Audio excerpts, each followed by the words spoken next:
아멘.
고린도후서 2장 12절부터 17절 같이 교독하겠습니다. 우리가 세상의 영을 받지 아니하고 오직 하나님으로부터 온 영을 받았으니 이는 고린도후서를 읽어요. 12절. 네, 맞아요. 제가 잘못 읽었어요.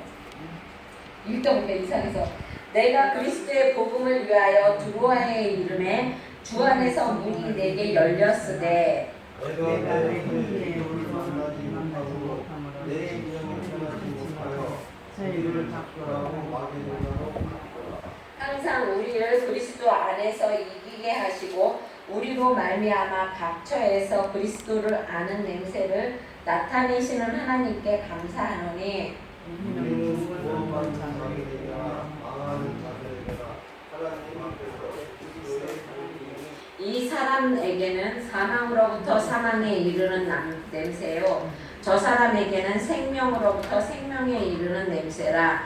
누가 이 일을 감당하리요? 우리는 십자가를 사랑하여 하나님의 말씀을 공격하게 아니하고 또 순전한 하나님의 말씀과 그리스도 안에서 말하노라. 아멘.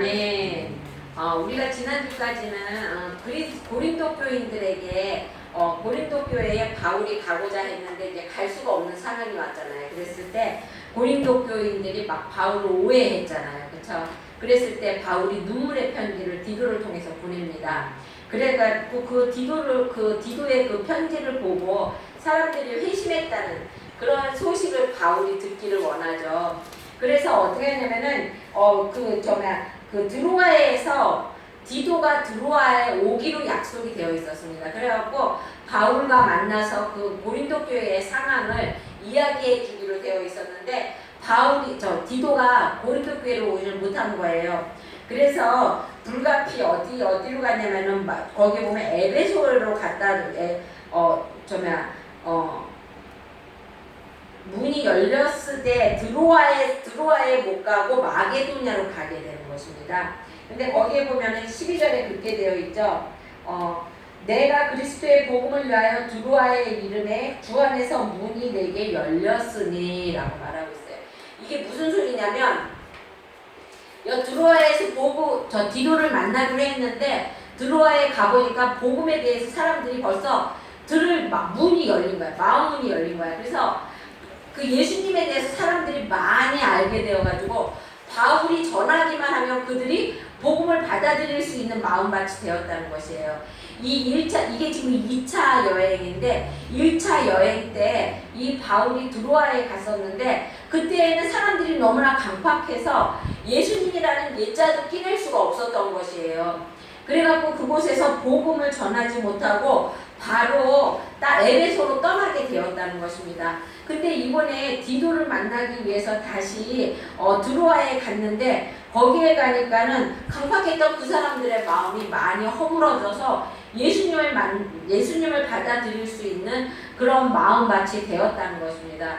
여러분 우리도 그런 기회를 잘 포착해야 돼요. 사람을 전도하다가 보면 이 사람이 이제 마음 문이 열려서 이제는 내가 복음을 전해도 복음을 받아들일 수 있는 그런 마음같이 되었구나, 이런 거 우리 알잖아요. 그렇죠? 그랬을 때 우리는 얼른 그것을 포착해갖고 그 사람을 빨리, 그걸 고구마 전도법이라고 그러더라고요. 고구마 전도법이 뭐냐면은, 고구마가 우리가 익었나 안 익었나 보려면 어떻게 돼요? 이렇게 약간 쿡쿡 찔러보잖아요. 그죠? 쿡쿡 찔러가지고 잘 익었으면 쑥 들어가잖아. 그쵸? 그러면 그때 이제 그 고구마를 끼내서 먹는 거잖아요. 고구마 전도법이 뭐냐면, 그 사람한테 내가 전도 대상자가 있으면 그 전도 대상자한테 매일같이 가는 거예요. 가갖고 오늘도 쿡 찔러보고 내일도 쿡 찔러보고 이렇게 찔렀는데, 어느 날 보니까 그 사람 마음이 활짝 열려서 그래 그럼 내가 교회로 갈게, 이런 마음이 되었을 때 교회로 데리고 온다는 것입니다. 근데 지금 이게 두보라 나 이거 잠깐만 여기다 드로아에 있는 그 동네, 그 드로아라는 마을에 있는 사람들이 지금 그런 상태라는 거예요. 그런 상태인데도 바울이 거기 디도가 오지 못했기 때문에 어쩔 수 없이 마게도냐로 떠나게 되는 그러한 것을 이야기하고 있는 것입니다. 그래서 우리는 항상 때를 기다릴 줄 알아야 돼. 우리가 사람한테 복음을 전하고 또 그 사람에게 하나님의 사랑을 전하고 그랬는데도 처음부터는 안 받아들여요. 그렇죠? 그러니까 우리 항상 어떻게 되냐면 기도를 하고, 그리고 또 항상 하나님의 말씀을 전하고 그러면서 때를 기다려야 한다는 것입니다. 그렇게 우리가 때를 기다리게 되면 어떻게 되냐? 그러면 14절에 그렇게 되어 있어요. 항상 그리스도 안에서 승리가 보장된다고 했습니다. 항상 우리를 그리스도 안에서 이기게 하신다고 했어요.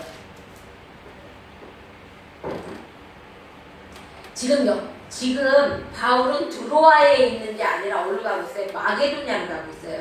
마게도냐로 가면서 드로아에서도 하나님이 우리에게 승리하게 해주실 거다, 이렇게 확신을 하고 가는 것이에요. 그러니까 항상 다른 사람들이 보기에는 허풍쟁이라고 그러겠죠. 그렇죠? 왜냐면 그때 드로아에서 한번 실패를 봤는데 이번에도 또 가보지도 않고 사람들 보고 바울이 봤을 때 열린 거지, 다른 사람들은 모르잖아요. 그게 열렸는지 안 열렸는지. 근데 보고서는 야, 우리가 다음에 오면 승리할 수 있어, 우리는 항상 승리할 수 있는 사람들이야, 이렇게 말을 하면 사람들이 뭐라 그래요? 저거 허풍쟁이 아니야? 사람들은 마음문이 열리지도 않았는데 뭐 저렇게 혼자서 승리했다고 말을 해? 이렇게 말하기가 쉽다는 것입니다. 하지만 우리는 항상 그리스도 안에서 승리한 사람이라는 것입니다. 비록 우리의 삶이 다른 사람들이 보기에는 실패한 것 같아도, 그렇죠? 다른 사람들이 보기에는 저게 무슨 승리한 삶이야, 그런다 할지라도 우리는 승리한 삶이라는 것이에요. 왜냐하면 우리 안에 항상 그리스도가 계시기 때문에 우리는 승리한 삶이라는 것입니다. 요한복음 16장 33절에 보면 이것을 너희에게 이름은 너희로 내 안에서 평안을 누리게 하려 함이라 라고 말하고 있거든요. 그러니까 우리는 세상이, 그리고 또 뭐라고 말씀하시냐면 세상이 너희에게 환난을 주나 담대하라, 내가 세상을 이겼노라 라고 말하고 있어요. 예수님께서 세상을 이겼기 때문에 우리도 능히 세상을 이길 수가 있다는 것입니다. 주님은 우리의 삶에 성공만 있다고 말씀하지 않으세요. 분명 환난도 있습니다. 우리의 믿음을 흔드는 상황의 변화들도 있었을 것이라는 것이죠. 그런데 그 환난 속에서도 우리는 평안을 지킬 수가 있어요. 아무리 정말로 막 산이 무너질 것 같은 그런 환난이 온다 하더라도 그 안에서도 우리는 편안함을 느낄 수가 있게 된다는 것입니다. 그거는 왜냐하면 우리가 승리하신 주님이 우리 안에 있기 때문에 그렇다는 것이죠. 그래서 인생에서 광풍을 만나거나 아니면 폭풍이 산길듯이 몰아치는 그러한 환난이 우리에게 온다 하더라도 우리는 끄떡없다는 것입니다. 왜냐하면 우리 앞에는 항상 승리가 있기 때문이라는 것이죠. 하나님께서는 우리가 아무리 광풍을 만나고 우리를 삼킬 것 같은 폭풍의 환난이 우리에게 와도 나중에 우리가 항상 승리할 수 있게 해주신다는 것입니다. 그리고 또 하나님께서는 신앙의 성숙을 함께 해주신다는데요. 거기 14절에 보면 그렇게 되어 있어요. 이기게 하시고 우리로 말미암아 각처에서 그리스도를 아는 냄새를 나타내며 라고 그랬어요. 그러니까 우리가 각처에서 그리스도를 안다고 그랬어요. 것이에요. 그러니까 우리의 믿음이 항상 성숙하여져서 사람들이 우리를 보면은 저 사람은 역시 하나님을 아는 사람이야. 그리스도를 아는 사람이야. 이렇게 말하게 된다는 것입니다. 그러니까 우리의 삶의 주관자가 누구예요? 우리의 삶의 주관자는 예수 그리스도예요. 그렇죠? 예수 그리스도가 우리의 삶의 주관자이기 때문에 우리는 순간순간마다 주님에 따라서 뜻에 따라 움직이는 것이 되고 주님의 도움을 구하는 삶을 살게 된다는 것이에요. 근데 그렇게 나의 삶의 주관자가 예수님입니다. 이거를 시인하는 사람만이 그런 거를 시인하는 사람만이 예수님이 순간순간 인도하시는 그 인도하심을 따라갈 수 있는 것이고요. 그리고 또 예수님의 도움을 구할 수가 있는 것이라는 것입니다. 나는 내 거는 내 인생은 내 거야. 내가 알아서 해도 돼. 그리고 하는 사람은요. 절대로 예수님의 그 도우심을 바라지 않는다는 것입니다. 모든 성도는 신앙이 성숙되기를 원하는데요. 성숙이란 무엇일까요, 그러면? 우리는 신앙이 성숙했다고 얘기하잖아요. 그래, 난 믿음이 좋아한데 그 믿음이 좋다는 것이 무엇일까요? 그거는 하나님 앞에서 자신의 존재를 인정하는 것이에요. 하나님 앞에서 나는 연약한 존재이고 하나님 앞에 섰을 때 나는 아무것도 무가치한 존재라는 것을 알 때라는 것입니다. 주님을 얼마나 의존하느냐에 따른 것인가. 나는 정말로 우리 정말 주님 앞에 섰을 때 봐보세요. 우리가 얼마나 무가치한 인생입니까? 그렇죠? 우리가 할 수 있는 건 아무것도 없잖아요. 그렇죠? 그런데 그거를 알아야 된다는 것이에요. 사람들은 근데 그거를 알기까지가 되게 힘들어요. 그렇죠? 내가 할 수 있고 주님 없어도 내가 무엇인지 뜻을 이룰 수 있다고 생각하는 사람은요. 절대로 주님 안에서 주님의 뜻을 따라 안 하고요. 자기가 하려고 그래요. 자기가 하려고 그러다 보면 환난이 닥쳤을 때 어떻게든지 자기가 나가서 자기 힘으로 무엇이든지 끌어다가 하려고 그러고 그런다는 것이에요. 하지만 믿음이 성숙한 사람은 기도하면서 물론 자기가 나가서 일도 하기는 해요. 자기가 할 수 있는 것은 최선을 다해서 하면서도 그 안에서 하나님의 도우심을 바란다는 것입니다. 인간 나 자신의 자금을 인정할 수 있어야 된다는 것이죠. 주님의 필요성을 더 많이 인정하는 사람. 하나님, 내 인생에는 내가 할 수 있는 게 아무것도 없고 모든 것을 주님이 할 수 있어야 주님이 인도하시고 주님이 주관하여 주셔야 합니다 하는 것을 인정하는 사람. 그 사람이 정말 성숙된 신자라는 것입니다. 마음의 태도가 주님께 고착된 성도가 곧 성숙한 성도라는 것입니다. 자신의 무력함을 인정하며 주님께 무릎 꿇는 자가 성숙한 신자라는 것입니다. 여러분, 그런 신자가 여러분이 되시길 바랍니다. 그리고 또 이렇게 성숙한 신자는 무엇을 하냐면 그리스도의 향기를 나타낸다고 그러고 있습니다. 거기 14절에 보니까 그렇게 있죠. 그리스도를 아는 냄새를 나타내시는 하나님께 감사하라 라고 말하고 있습니다. 그러니까 우리로 말미암아 그 각처에서 그리스도를 아는 냄새가 난다는 것이에요. 여러분, 항상 주님을 대신해서 주님의 향기를 나타낼 수 있는 그런 사람을 세우신다는 것입니다. 그리고 또 찾고 계시고요. 하지만 이방인들은 결코 그 향기를 나타낼 수가 없죠. 그렇죠? 오늘의 우리도 주님께서 당신의 향기를 풍기도록 세우신 사람들이라는 것입니다. 이 말이 왜 나온 것이냐 하면요.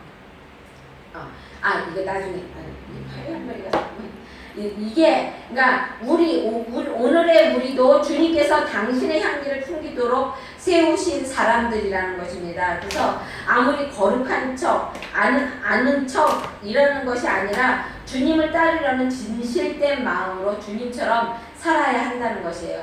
내가 조금 안다고 해서 조금 아는 척하고 그리고 내가 이 사람보다 조금 잘났다고 해서 그냥 사람을 막 무시하고 이래서는 안 된다는 것입니다. 우리가 주님처럼 삶을 살 때 그때 우리는 그리스도의 향기가 우리로부터 난다는 것이죠. 여러분, 말씀을 줄줄줄 암송하는 것을 원하는 것이 아니에요. 하나님은 말씀을 줄줄줄 외우는 것보다 말씀 한 절을 알더라도 그 한 절대로 행동하려고 노력하는 사람, 이런 사람을 통해서 하나님께서는 그리스도의 향기를 내뿜어 주신다는 것이죠. 손만 대면 병을 낫는 사람, 병을 낫게 하는 사람, 이런 거를 원하지 않는다는 것이에요. 그런 사람은요, 도리어 나중에 하나님이 나는 너 모른다라고 말할 수가 있어요. 하나님이 원하시는 거는요, 진심으로 그 사람을 위해서 기도해 줄 수 있고 진심으로 그 사람을 위해서 아파해야 할 수 있는 그런 사람을 말하는 것이라는 것입니다. 그런 사람을 통하여서 예수님 하나님께서는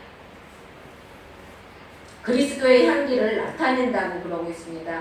그리고 또 가난한 사람에게 굉장히 큰 돈을 주고 많은 돈을 주면서 자기를 나타내는 것보다 작은 것이라도 기꺼이 가까이 나눠 먹으면서 그들을 위로해 줄 수 있는 그런 마음, 이런 거를 하나님께서는 원하시면서 그런 사람을 통해서 그리스도의 향기를 나타낸다고 말하고 있습니다.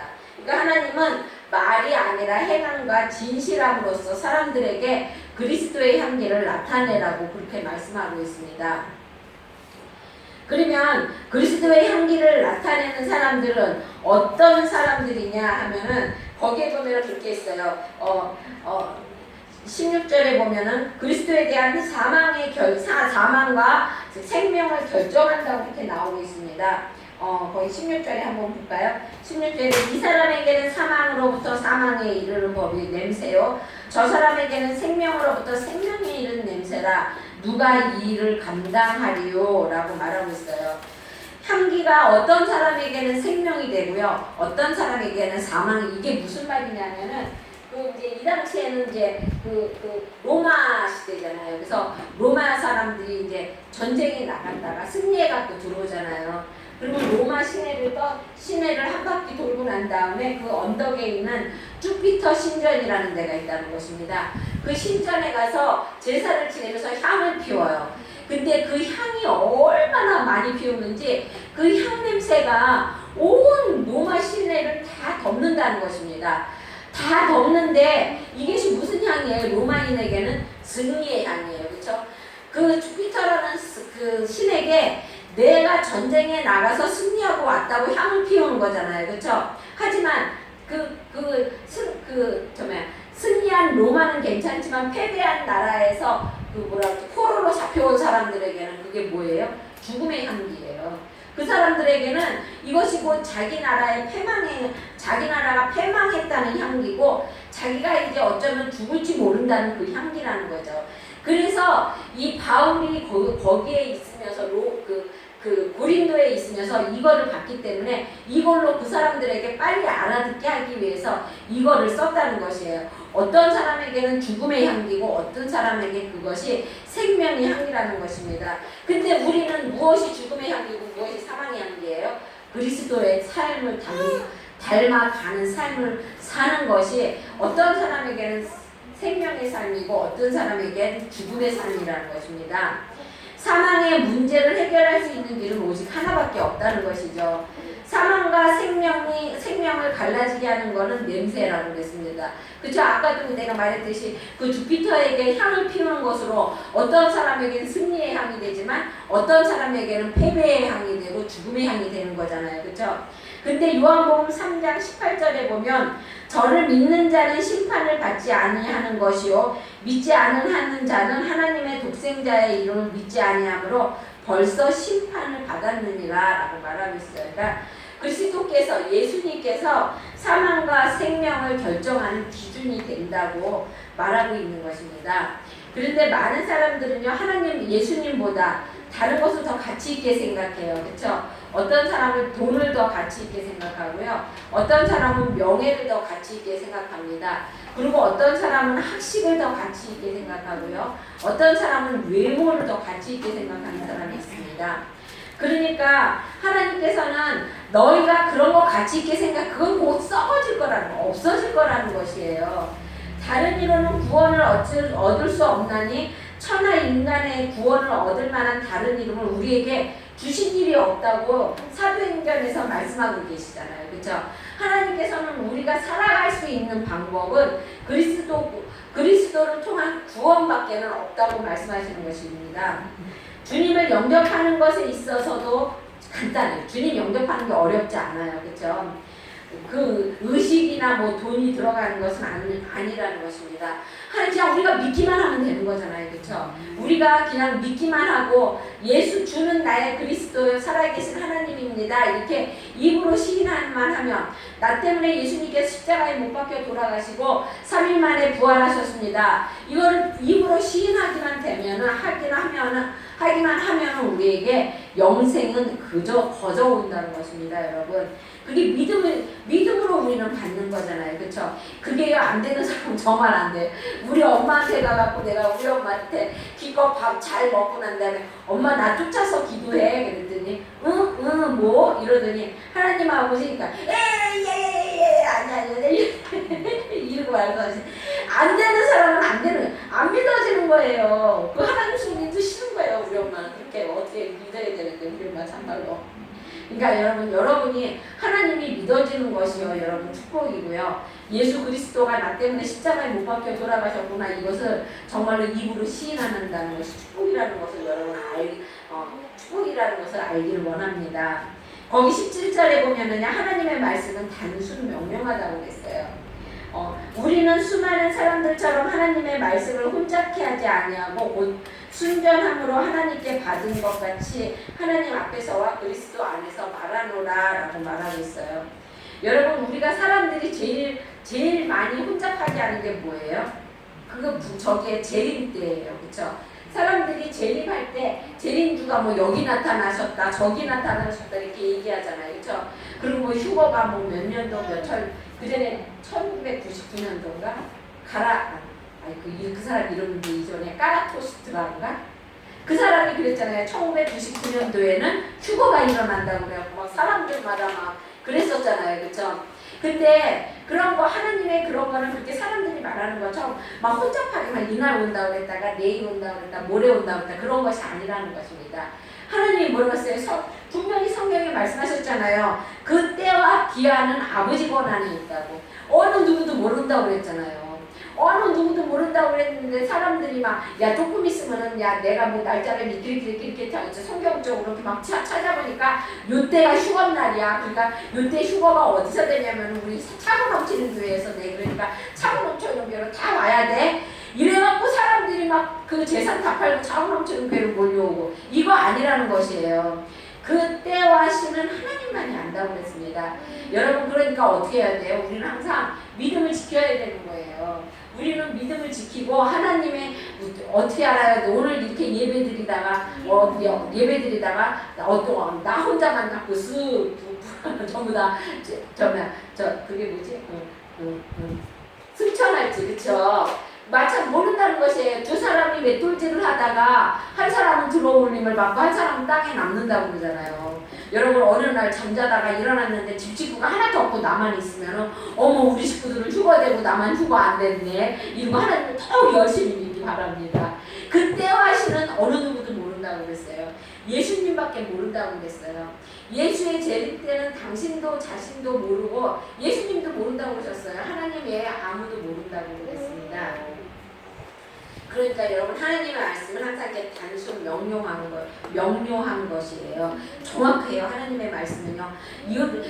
내일일 거야. 내일 안 일어났을까. 모레는 분명히 올 거야. 그래갖고 또 내일 모레 가서 또 오서 기다리고 이런 거 하지 말라는 것입니다, 여러분. 하나님의 말씀은 하나님은 항상 우리가 승리하게 해주신다는 것이에요. 항상 우리를 그리스도 안에서 이기게 해주시는 분이심을 항상 기억하시기 바랍니다.